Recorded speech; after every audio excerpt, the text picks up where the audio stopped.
jer mnogi ljudi pokušavaju da sakriju svoju upotrebu droge.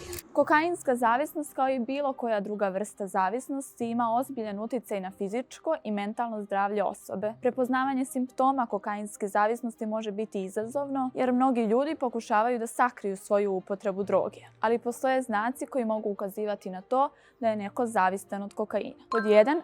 Psihološki simptomi kokainske zavisnosti: intenzivna žudnja za drogom, gubitak kontrole, anksioznost, napadi panike, promjene u ponašanju i raspoloženju, mentalna zbunjenost i halucinacije. Pod 2. Fizički simptomi: povećana tolerancija, promjene u fizičkom izgledu, problemi sa srcem i krvnim pritiskom, poremećaj spavanja, povećana telesna temperatura i znojenje. Pod 3. Socijalni simptomi: problemi u odnosima, finansijski problemi, zanemarivanje odgovornosti. Ako je neko u vašem okruženju zavisan od kokaina, važno je pružiti mu podršku i podstaknuti ga da potraži stručnu pomoć. Mi na klinici Dr. Vorobjev lečimo sve vrste zavisnosti. Dođite jer izlečenje je moguće.